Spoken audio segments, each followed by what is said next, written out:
Miguel tinha 9 anos e as ruas do centro eram seu único lar, desde que os pais morreram num incêndio 3 anos antes. Era um menino negro, magro demais para a idade, com olhos grandes que brilhavam mesmo quando a fome apertava. Seus pés descalços conheciam cada pedra da calçada, cada canto onde podia dormir sem ser acordado pela polícia ou por adultos perigosos. Ele guardava um cobertor velho numa caixa de papelão debaixo do viaduto, e era ali que todas as noites conversava com Deus como se falasse com um pai. Não rezava pedindo coisas para si mesmo, mas agradecia por estar vivo e pedia proteção para os outros moradores de rua que encontrava. Miguel dividia o pouco que conseguia. Quando alguém lhe dava pão, partia ao meio e procurava Dona Lúcia, a senhora de cabelos brancos que dormia perto da praça.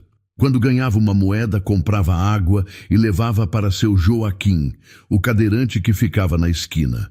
As pessoas que o conheciam diziam que aquele menino tinha algo diferente, uma luz estranha nos olhos, uma paz que não fazia sentido para quem vivia daquela forma. Enquanto isso, do outro lado da cidade, Roberto Almeida comandava seu império com punhos de ferro. Aos 47 anos, era dono de uma das maiores construtoras do país, com prédios erguidos em 10 estados, e uma fortuna que ele fazia questão de esfregar na cara de todos. Alto, de ombros largos, sempre vestindo ternos italianos que custavam mais que um carro popular, Roberto tratava funcionários como lixo e pobres como se fossem invisíveis. Gritava com o motorista por qualquer atraso de 30 segundos. Demitia secretárias que ousavam pedir aumento. Ria de mendigos que pediam esmola na porta de restaurantes caros. Sua esposa, Mariana, uma mulher elegante de 42 anos, sofria em silêncio. O casamento tinha virado uma fachada fria, 2 pessoas dividindo uma mansão, mas vivendo em mundos separados. Ela rezava todas as noites, acendia velas, pedia a Deus que amolecesse o coração do marido, mas Roberto zombava da fé dela. Dizia que religião era coisa de gente fraca, que ele tinha construído tudo com as próprias mãos e não devia nada a nenhum Deus. A única coisa que o conectava minimamente à família era Laura, a filha de 12 anos. Laura era tudo o que Roberto jamais seria: doce, educada, preocupada com os outros. Mesmo morando num palácio, ela pedia à mãe que doasse roupas e brinquedos para instituições. Aos 10 anos, começou a sentir fraqueza nas pernas. Aos 11, as quedas ficaram frequentes. Quando completou 12, os melhores médicos do país deram o diagnóstico que destruiu aquela família. Uma doença degenerativa rara, sem cura conhecida, que estava paralisando seu corpo progressivamente. Em 6 meses, Laura passou de uma menina ativa para alguém que mal conseguia ficar em pé. Roberto gastou milhões. Levou a filha para clínicas nos Estados Unidos, na Suíça, na Alemanha. Contratou os especialistas mais renomados do mundo. Cada médico dizia a mesma coisa.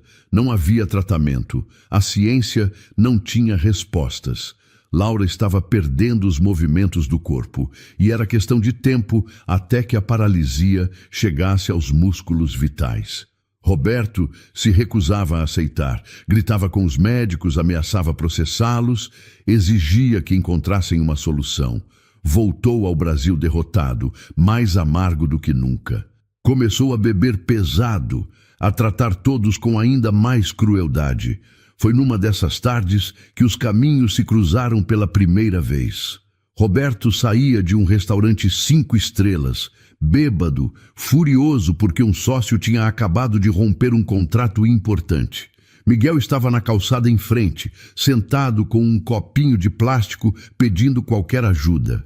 O menino tinha passado o dia inteiro sem comer nada, além de um pedaço de bolo que uma senhora lhe dera pela manhã. Quando Roberto passou, tropeçou e quase caiu. Olhou para baixo e viu Miguel. A raiva explodiu. "Sai da minha frente, seu moleque inútil!" berrou ele, chutando o copinho que voou longe, derramando as poucas moedas. "Você não tem vergonha de ficar aí pedindo esmola? Vai trabalhar. Vai fazer alguma coisa da vida ao invés de atrapalhar quem presta. Miguel apenas olhou para ele, com aqueles olhos grandes e calmos, e disse baixinho: Deus te abençoe, Senhor. Espero que o senhor fique bem. Roberto sentiu uma raiva ainda maior. Como assim esse moleque estava desejando bem a ele? Não era isso que ele queria. Queria medo, queria submissão. Deu as costas e entrou no carro onde o motorista, Carlos, esperava de cabeça baixa. Carlos tinha visto tudo e seu coração doeu pelo menino.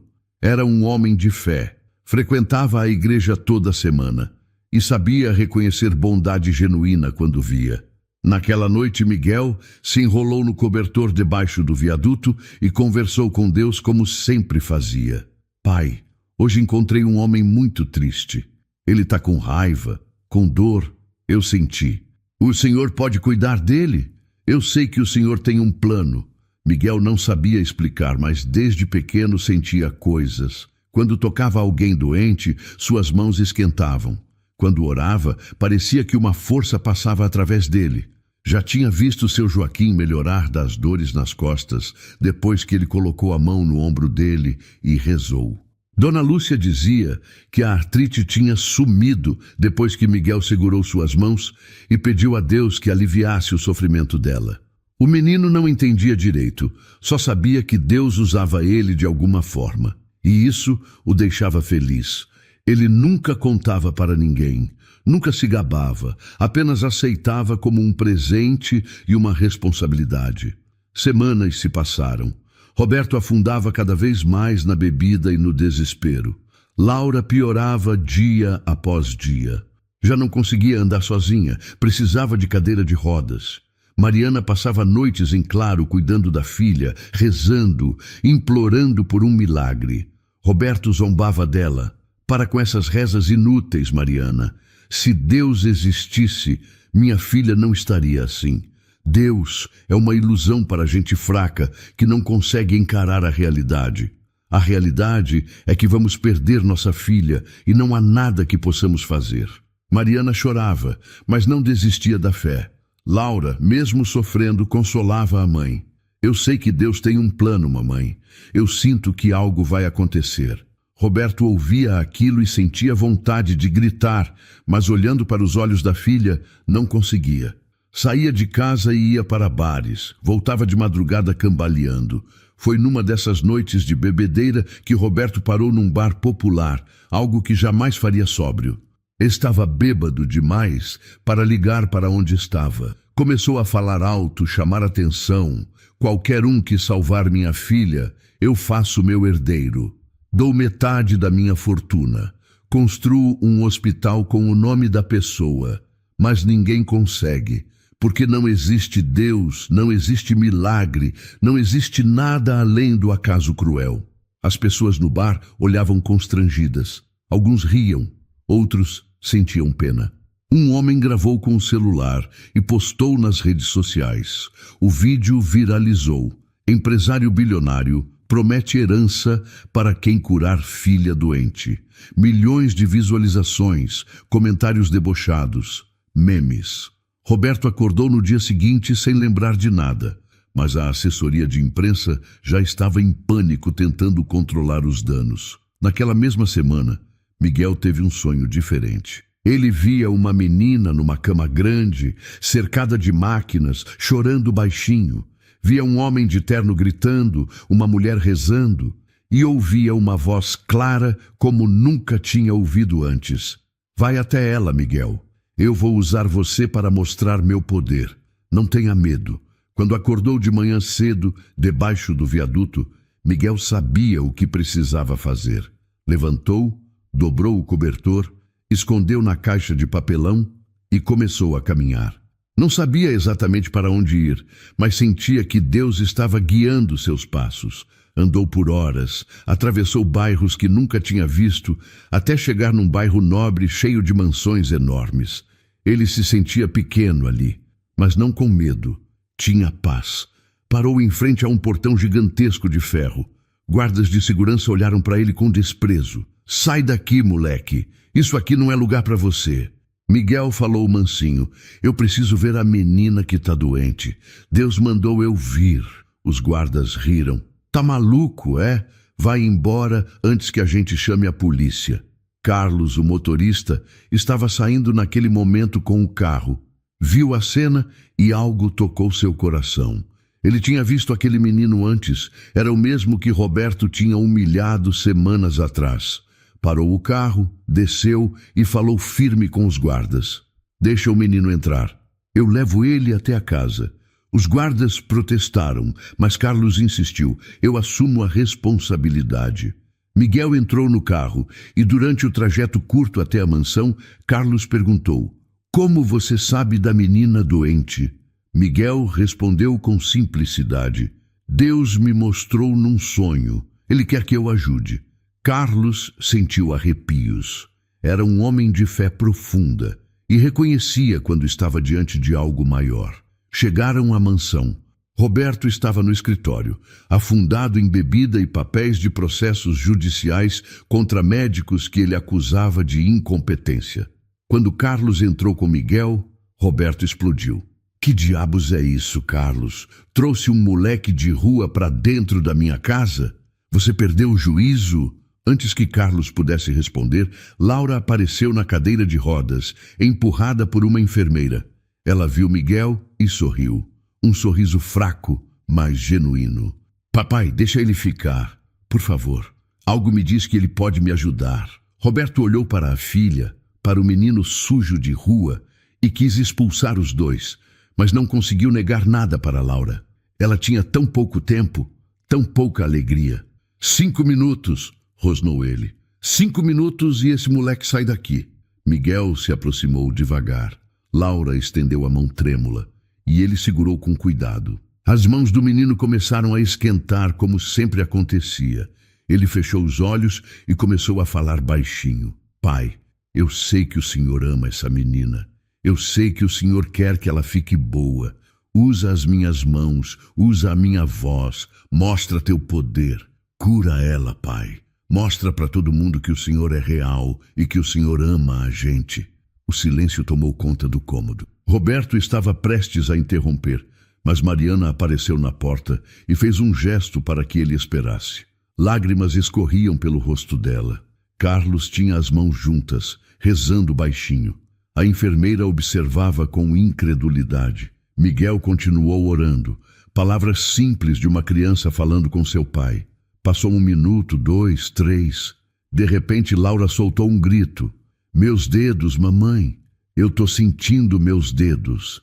Todos olharam para as mãos dela. Os dedos, que estavam imóveis há meses, começaram a se mexer lentamente. Laura chorava. Eu tô sentindo formigamento nas pernas. Eu tô sentindo. Mariana caiu de joelhos soluçando. Roberto ficou paralisado, pálido, incapaz de processar o que estava vendo. Miguel abriu os olhos, sorriu para Laura e disse: Deus te ama muito. Ele vai cuidar de você. Então o menino cambaleou, tonto, e Carlos o segurou antes que caísse. A casa virou um caos. Roberto gritou para chamarem os médicos imediatamente. A equipe médica que acompanhava Laura chegou em minutos, porque vivia praticamente de plantão ali perto. Examinaram a menina com instrumentos, fizeram testes neurológicos. O Dr. Henrique, um neurologista renomado que cuidava de Laura há 2 anos, não conseguia acreditar no que via. Ela está respondendo a estímulos. Os reflexos voltaram. Isso é impossível. A doença dela é degenerativa e irreversível. Não existe recuperação espontânea. Ele olhou para Roberto, que estava branco como papel. Eu não sei o que aconteceu aqui, mas isso desafia tudo que aprendi em 30 anos de medicina. Roberto olhou para Miguel, que estava sentado num canto tomando água que Carlos tinha dado. O empresário não sabia o que sentir. Raiva, medo, confusão, esperança, tudo ao mesmo tempo. Mariana abraçava a filha sem parar, repetindo obrigada. Meu Deus, obrigada. Laura estava sorrindo, movendo os dedos das mãos e dos pés, sentindo vida voltar ao corpo. A enfermeira, uma mulher católica chamada Regina, pegou o celular e filmou. Postou nas redes sociais com a descrição: Presenciei um milagre hoje. Uma menina desenganada pela medicina começou a se mover depois que um menino de rua orou por ela. Glória a Deus! O vídeo explodiu. Em poucas horas estava em todos os portais de notícia. Menino de rua cura filha de empresário bilionário. Milagre ou fraude? Especialistas divididos. As redes sociais pegaram fogo. Milhões de compartilhamentos. Milhões de comentários. Uns acreditavam, outros zombavam, outros especulavam sobre truques e teatros. Roberto mandou todos saírem do quarto exceto ele, Mariana e Laura. Trancou a porta e se virou para a esposa. Isso não pode ser real. Tem que ter uma explicação. Pode ser remissão espontânea. Pode ser que os médicos tenham errado o diagnóstico. Mariana olhou para ele com uma mistura de tristeza e firmeza. Roberto, você viu? Nós dois vimos. Aquele menino orou e nossa filha melhorou na hora. Você pode chamar do que quiser, mas eu sei o que foi. Foi Deus respondendo minhas orações. Laura segurou a mão do pai. Papai, eu sei que você não acredita, mas eu senti. Quando ele segurou minha mão, era como se uma energia quente passasse pelo meu corpo todo. Eu senti paz. Eu senti amor. Roberto sentou na beira da cama, colocou o rosto nas mãos. Pela primeira vez em anos, ele não sabia o que fazer. Seu mundo racional, controlado, estava desmoronando. 2 dias depois, Laura conseguiu ficar em pé com apoio. 3 dias depois, deu os primeiros passos trêmulos. 1 semana depois, andava sozinha pela casa. Os médicos faziam exames atrás de exames, todos mostrando recuperação inexplicável. Dr. Henrique chamou colegas do mundo inteiro para analisar o caso. Todos chegavam à mesma conclusão. Do ponto de vista científico, aquilo era impossível. A doença não regride, não existe cura. Mas Laura estava curada. Os exames mostravam nervos regenerados, músculos funcionando perfeitamente. Era como se a doença nunca tivesse existido. As redes sociais enlouqueceram ainda mais. Programas de televisão queriam entrevistar a família. Igrejas de todas as denominações pediam para conhecer Miguel. Jornalistas investigativos começaram a fuçar a vida do menino, procurando qualquer coisa que provasse fraude. Roberto contratou investigadores particulares para descobrir TDO sobre Miguel. Queria provar que aquilo era um golpe elaborado. Os investigadores voltaram com um relatório simples. Miguel era exatamente o que parecia. Um menino órfão vivendo nas ruas há 3 anos. Nenhuma ligação com quadrilhas, nenhum histórico de golpes, nada. Apenas um garoto que sobrevivia pedindo esmolas e ajudando outros moradores de rua. Testemunhas relatavam que ele tinha curado pessoas antes, coisas pequenas, que ninguém dava importância. Dores que sumiam, febres que baixavam, mas nunca nada tão grande quanto Laura. Roberto leu o relatório, amassou as páginas, jogou no lixo.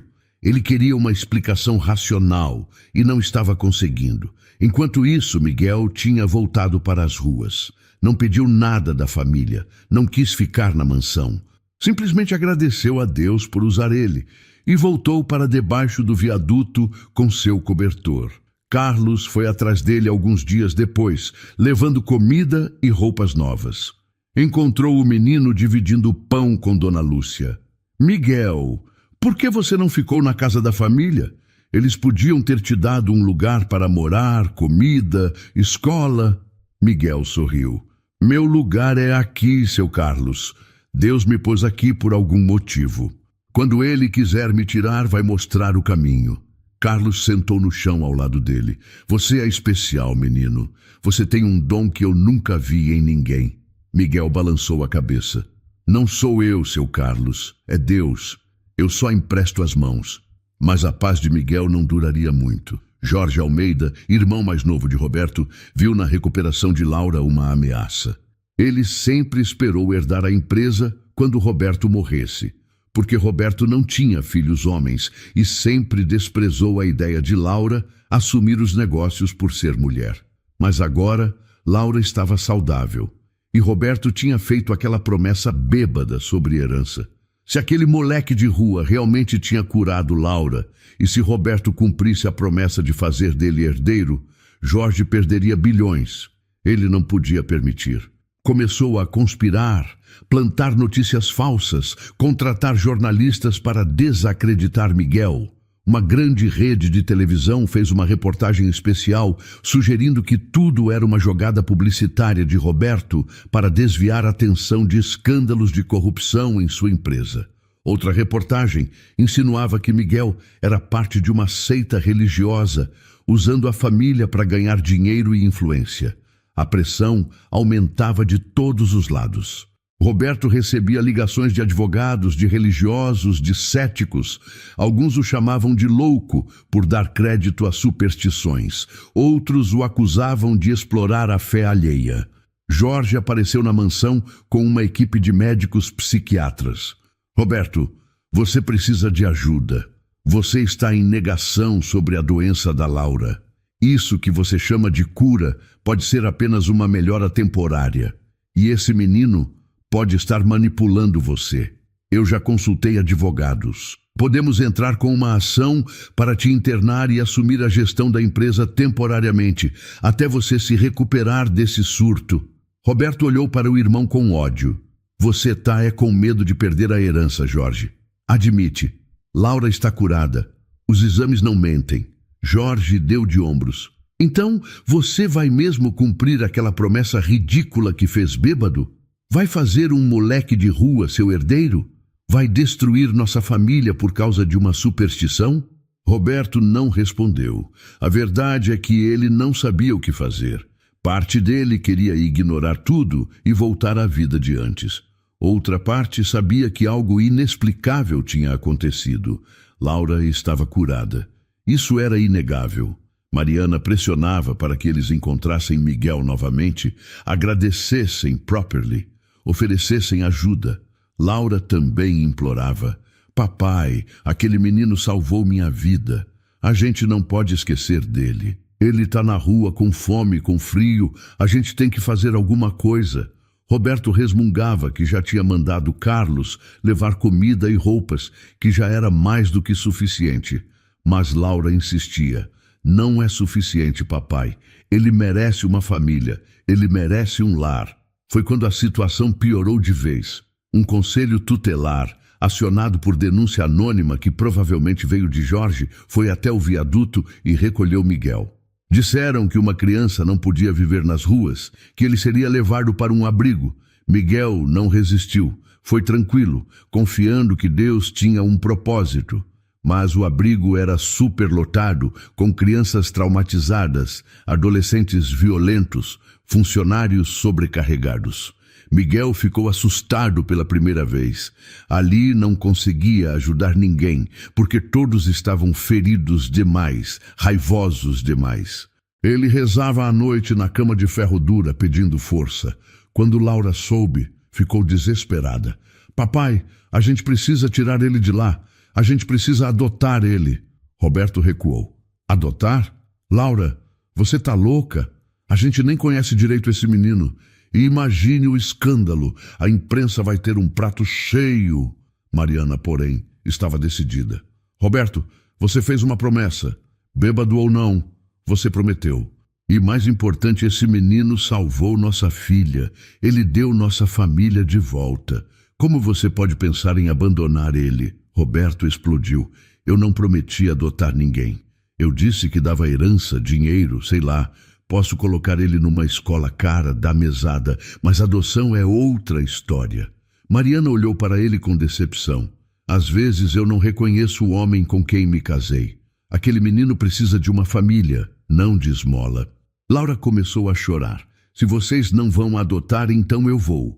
Quando eu fizer 18 anos, vou buscar ele e vou cuidar dele. Vocês vão ver. O clima na mansão ficou insuportável. Roberto voltou a beber, a se isolar no escritório. Semanas se passaram. Miguel permanecia no abrigo. Carlos visitava sempre que podia. Levava doces, conversava. O menino nunca reclamava, mas Carlos via a tristeza nos olhos dele. Um dia, durante a visita, Miguel perguntou: Seu Carlos, eu fiz alguma coisa errada? Por que Deus me tirou das ruas e me pôs aqui? Carlos segurou a mão dele. Você não fez nada errado, Miguel. Às vezes Deus nos leva por caminhos difíceis para chegar em lugares melhores. Confia nele. Miguel assentiu, mas lágrimas escorreram. Eu confio, sempre confiei. Só que às vezes é difícil entender. Carlos saiu de lá com o coração partido. Foi direto à mansão, entrou sem pedir licença e encarou Roberto. Patrão, eu trabalho para o senhor há 15 anos. Nunca te pedi nada, mas agora eu estou pedindo. Tira aquele menino do abrigo, dá uma família para ele. Faz a coisa certa. Roberto olhou para Carlos com raiva. Você está me dando ordens agora, Carlos? Cuidado! Carlos não recuou. Pode me mandar embora se quiser, mas eu não vou ficar quieto vendo uma injustiça. Aquele menino salvou sua filha e você está tratando ele como lixo, igual você sempre tratou todo mundo. Roberto levantou da cadeira, avançou em Carlos, mas parou no meio do caminho. Pela primeira vez, viu coragem e decepção nos olhos de alguém que sempre foi leal. Sai daqui, Carlos. Sai antes que eu faça algo que vou me arrepender. Carlos saiu, mas deixou um envelope na mesa. Dentro, fotos de Miguel no abrigo. Magro, triste, sozinho num canto enquanto outras crianças brigavam. Roberto olhou as fotos e sentiu algo estranho. Uma pontada no peito. Culpa? Remorso? Ele não sabia nomear. Amassou as fotos, jogou no lixo, abriu outra garrafa de uísque. Mas as imagens não saíam da cabeça. Naquela noite ele sonhou. Sonhou com Miguel embaixo do viaduto, sonhou com a filha na cadeira de rodas, sonhou com as mãos quentes do menino, sonhou com os passos trêmulos de Laura. Acordou suando, às 3 da manhã. Desceu até a sala ainda no escuro. Encontrou Laura sentada no sofá, também acordada. Ela o olhou. Você não consegue dormir também, papai? Roberto sentou ao lado dela. Laura, o que você quer que eu faça? Me diz, porque eu não sei mais. Laura encostou a cabeça no ombro do pai. Eu quero que você seja feliz, papai. Você sempre foi tão bravo, tão duro, mesmo antes de eu ficar doente. Você nunca sorri, nunca abraça a mamãe. Parece que você está sempre com raiva do mundo. E eu acho que o Miguel pode ensinar você alguma coisa. Ele não tem nada, papai. Nada mesmo. Mas ele é feliz. Ele ajuda os outros. Ele ama Deus. Eu queria que você aprendesse a amar também. Roberto sentiu o peito apertar. Lágrimas que ele não derramava há décadas começaram a cair. Ele chorou ali, na sala escura, abraçado com a filha. Chorou por tudo que tinha perdido sendo um homem amargo. Chorou pela esposa que ele afastou. Chorou pelos funcionários que humilhou. Chorou pelo menino que salvou sua filha e que ele queria ignorar. Na manhã seguinte, Roberto acordou diferente. Chamou Mariana, chamou Laura e disse: vamos buscar ele. Vamos trazer o Miguel para casa e vamos fazer direito. Vamos adotar ele, vamos dar uma família para ele de verdade. Mariana não acreditou no que ouvia. Roberto, você tem certeza? Isso vai mudar nossas vidas completamente. Roberto assentiu. Eu sei. E talvez seja exatamente o que a gente precisa. Eles procuraram advogados especializados em adoção. A notícia vazou. Jorge Almeida entrou com uma ação judicial alegando que Roberto estava mentalmente incapaz, que estava sendo manipulado por charlatães, que a adoção não podia acontecer. A mídia transformou aquilo num circo. Programas de televisão debatiam. Família bilionária quer adotar menino de rua que supostamente curou filha. Fraude religiosa ou genuína gratidão. O processo de adoção foi para a justiça. Uma audiência pública foi marcada. O juiz, Dr. Renato Farias, um homem sério de 60 anos, queria ouvir todas as partes. A sala estava lotada. De um lado, Roberto, Mariana e Laura com seus advogados. Do outro, Jorge Almeida com uma equipe de advogados caríssimos. No meio, Miguel, pequeno, assustado, acompanhado por uma assistente social. O juiz começou ouvindo Jorge. Ele apresentou laudos psiquiátricos encomendados alegando que Roberto sofria de delírios religiosos. Apresentou reportagens que questionavam a veracidade do milagre. Argumentou que a adoção era um golpe armado por aproveitadores que queriam a fortuna da família. Levante o menino. Veja como ele é instruído, como ele sabe exatamente o que falar para comover. Isso é manipulação, meritíssimo. Meu irmão está sendo enganado. Os advogados de Roberto apresentaram os laudos médicos de Laura. Todos os neurologistas, incluindo o Dr. Henrique, testemunharam. Confirmaram que a recuperação era cientificamente inexplicável, mas real. Laura estava curada. Dr. Henrique foi enfático, meritíssimo. Eu sou um homem de ciência. Não acredito em milagres, mas vi aquela menina passar de um estado terminal para a saúde plena em dias. Exames não mentem. Eu não sei explicar o que aconteceu, mas aconteceu. Então o juiz perguntou se podia ouvir Miguel. O menino foi chamado. Sentou na cadeira alta, os pés não alcançando o chão. O juiz perguntou gentilmente: Miguel, você entende o que está acontecendo aqui? O menino assentiu. Você quer ser adotado pela família Almeida? Miguel olhou para Roberto, para Mariana, para Laura. Olhou para Jorge do outro lado, respirou fundo e disse: Eu quero ter uma família. Eu quero uma mãe, um pai, uma irmã. Mas eu não quero dinheiro. Eu não quero herança. Eu só quero amor. A sala ficou em silêncio. O juiz limpou a garganta.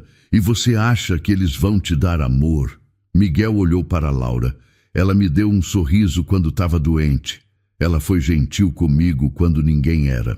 Olhou para Mariana. A senhora rezava por mim no quarto dela. Eu sentia. Deus me mostrou. E olhou para Roberto. O senhor me chutou na rua há uns meses. O senhor foi grosso, foi ruim. Mas agora o senhor está chorando. O senhor está mudando. Eu acho que Deus está mexendo com o coração do Senhor. E se o Senhor deixar, eu posso ajudar. Não porque eu sou especial, mas porque Deus usa a gente quando a gente deixa. Roberto, sentado na mesa dos advogados, não conseguiu segurar. Chorou abertamente na frente de todos. Levantou, foi até Miguel e se ajoelhou na frente do menino. Me perdoa. Me perdoa por ter te tratado mal. Me perdoa por ter demorado tanto para fazer o certo. Você me deu minha filha de volta. Você me deu minha família de volta. E eu quero te dar uma família também. O juiz observou aquela cena. Viu Miguel abraçar Roberto. Viu o empresário duro como pedra derreter. Viu Laura chorando de felicidade. Mariana com as mãos juntas, agradecendo a Deus. Viu Jorge Almeida pálido, derrotado. Bateu o martelo. Considerando todas as evidências, considerando o bem-estar da criança, que é a prioridade desta corte, eu autorizo a adoção. Miguel será oficialmente filho de Roberto e Mariana Almeida. O processo será concluído em 90 dias após acompanhamento da assistente social. Que Deus abençoe esta família. A sala explodiu em reações. Jornalistas correram para os telefones. Jorge saiu furioso, ameaçando recorrer. Mas nada disso importava. Miguel tinha uma família. A adaptação não foi fácil.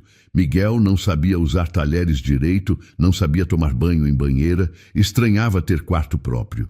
Dormia no chão nas primeiras semanas porque a cama era macia demais, diferente demais. Mariana tinha paciência infinita.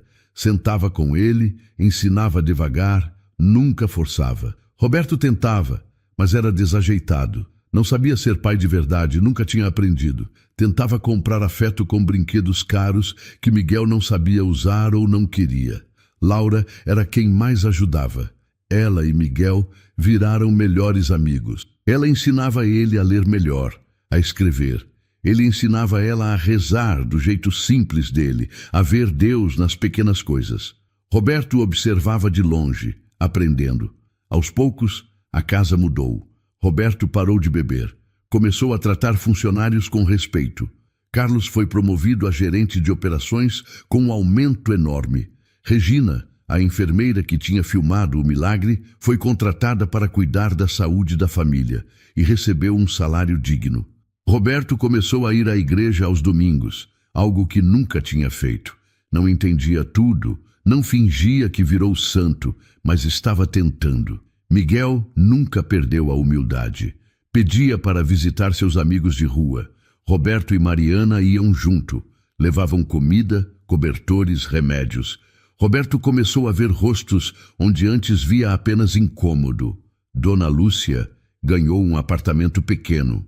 Seu Joaquim recebeu uma cadeira de rodas motorizada e tratamento médico adequado. A mansão se transformou. Risadas enchiam os corredores. Jantares em família se tornaram sagrados. Mas a guerra com Jorge continuava. Ele moveu recursos atrás de recursos tentando anular a adoção. Espalhou mentiras sobre Miguel nas redes sociais. Contratou hackers para criar perfis falsos, acusando o menino de ser um vigarista treinado. Criou um site inteiro dedicado a desmascarar o falso milagre. Roberto processou o irmão por calúnia e difamação. Jorge contra-atacou com processos trabalhistas, alegando que Roberto estava usando fundos da empresa para caridade sem autorização dos acionistas. A briga chegou aos tribunais superiores. Audiências, perícias, testemunhas. Levou quase 2 anos. Miguel crescia no meio disso tudo. Estudava, aprendia, mas nunca perdeu a essência. Quando perguntavam se ele estava bravo com Jorge, ele dizia: "Eu rezo por ele. Ele está com dor também. A gente que tem que ter pena, não raiva." Finalmente, num julgamento decisivo, o tribunal não apenas confirmou a adoção, como também determinou que Jorge pagasse indenização pesada por calúnia e difamação. Determinou ainda que ele fosse afastado de qualquer função na empresa da família por conduta inadequada. Jorge perdeu tudo que tanto lutou para proteger. Saiu do tribunal destruído. Anos depois, numa reviravolta que ninguém esperava, foi Miguel quem procurou o tio. Jorge estava morando num apartamento modesto, afastado da família, amargo. Miguel, já com 15 anos, bateu na porta. Jorge abriu e ficou paralisado. "O que você quer?" Miguel sorriu. "Vim te convidar para jantar lá em casa. É aniversário da Laura. A gente sente sua falta, tio." Jorge tentou fechar a porta, mas não conseguiu. "Por quê? Depois de tudo que eu fiz com você, por que você está aqui?" Miguel respondeu: "Porque Deus me ensinou que a gente perdoa sempre. E porque família é família, mesmo quando erra." Jorge chorou. Aceitou o convite. Aquele jantar foi o começo de uma reconciliação lenta, dolorosa, mas real. Mas a maior transformação aconteceu anos depois. Roberto vendeu parte da empresa e criou a Fundação Miguel, dedicada a tirar crianças das ruas, oferecer educação, saúde, moradia. Construiu um centro enorme que atendia 1.000 crianças por vez. Mariana assumiu a presidência da fundação, trabalhando todos os dias com amor. Laura, formada em psicologia, trabalhava com as crianças traumatizadas. Miguel, já adulto, formado em teologia, era o coração espiritual do projeto. Ele não curava mais com as mãos. O dom tinha se manifestado de outras formas, mas sua presença, suas palavras, seu exemplo curavam de outras maneiras. Roberto, já idoso, sentava num banco da fundação e assistia centenas de crianças correndo, brincando, estudando. Muitas delas tinham histórias iguais à de Miguel, órfãs, abandonadas, esquecidas. Agora tinham chance. 25 anos depois daquele encontro no semáforo, Roberto deu uma entrevista a um grande jornal. Perguntaram se ele acreditava mesmo que Miguel tinha feito um milagre. Roberto sorriu, um sorriso cansado, mas genuíno. "Eu não sei se foi milagre no sentido religioso. Médicos dizem que foi, a ciência não explica, mas eu sei que foi um milagre para mim. Aquele menino me salvou. Não só a minha filha, mas a mim. Eu era um homem morto por dentro, cheio de raiva, de orgulho. Eu destruía tudo que tocava. E um garoto de 9 anos, sem nada, me mostrou o que era amor de verdade. Isso é milagre suficiente para mim." Perguntaram se ele se arrependia da promessa que tinha feito bêbado naquele bar. Roberto riu. "Foi a melhor decisão que eu nunca quis tomar. Deus tem um senso de humor interessante, usar minha própria arrogância contra mim."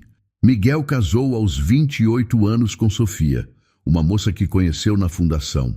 Ela também tinha vindo das ruas, tinha sido resgatada pelo projeto. Tiveram 3 filhos. Roberto e Mariana eram avós babões, presentes em cada detalhe. Laura também casou, teve filhos. A família cresceu, se expandiu, mas nunca perdeu o centro. Todo domingo se reuniam para almoço na mansão, que agora tinha paredes cheias de fotos, risadas, histórias. Carlos, já aposentado, mas sempre presente, sentava à mesa como parte da família. Regina também. Até Jorge, reconciliado, aparecia nas festas, quieto, mas grato por ter sido recebido de volta. No 40º aniversário de Miguel, fizeram uma festa enorme na fundação. Mais de 5.000 pessoas que tinham passado pelo projeto estavam lá. Médicos, engenheiros, professores, artistas, todos que um dia foram crianças de rua e agora tinham vidas plenas. Roberto, já com 82 anos, cadeirante mais lúcido, pediu para falar. Miguel, quando eu te conheci, eu te xinguei, te chutei, te desprezei.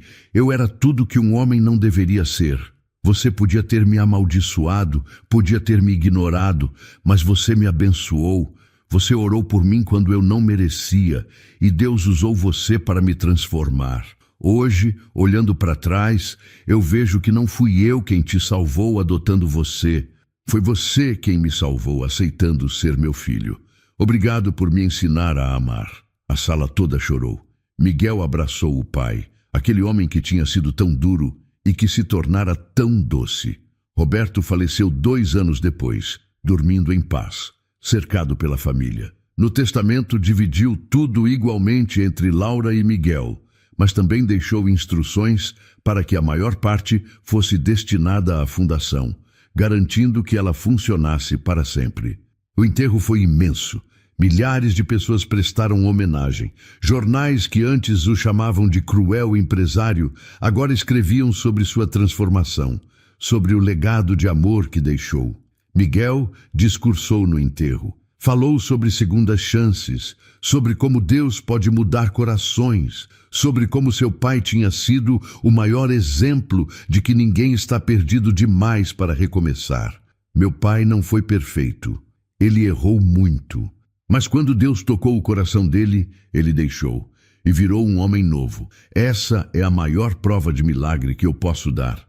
Hoje, 60 anos depois daquele encontro no semáforo, a Fundação Miguel é a maior instituição de acolhimento de crianças de rua da América Latina. Já transformou mais de 100.000 vidas. Miguel, agora com quase 70 anos, cabelos brancos, ainda visita o centro todos os dias. Ainda conversa com Deus como conversava debaixo do viaduto. Ainda ensina às crianças que o dom não está nas mãos, mas no coração disposto a servir. Seus filhos e netos continuam o trabalho. Laura, também idosa, ainda atende na fundação. Os netos de Roberto, que nunca o conheceram no auge da crueldade, cresceram ouvindo histórias sobre como o avô foi transformado. E a história continua se espalhando. Livros foram escritos, documentários foram feitos, mas o que ninguém consegue replicar é o amor genuíno que permeia cada tijolo daquele lugar. Numa tarde ensolarada, Miguel senta no mesmo banco onde Roberto costumava sentar. Observa dezenas de crianças brincando no pátio. Muitas negras como ele, muitas com histórias de dor como a dele. Fecha os olhos e agradece. Obrigado, pai, por usar um menino sem nada para mostrar seu amor. Obrigado por transformar um homem duro num pai amoroso. Obrigado por cada vida que passou por aqui. Continua usando a gente. A gente é só instrumento. Uma menina pequena se aproxima, tímida. Tio Miguel, é verdade que o senhor curou uma menina quando era criança? Miguel sorri, abre os olhos. Não fui eu, querida. Foi Deus. Eu só deixei ele usar minhas mãos. E sabe o que é mais incrível? Ele pode usar as suas também. Você só precisa deixar. A menina sorri, corre de volta para brincar. E Miguel continua ali, guardião de um legado que começou com um chute, um desprezo e se transformou em amor eterno.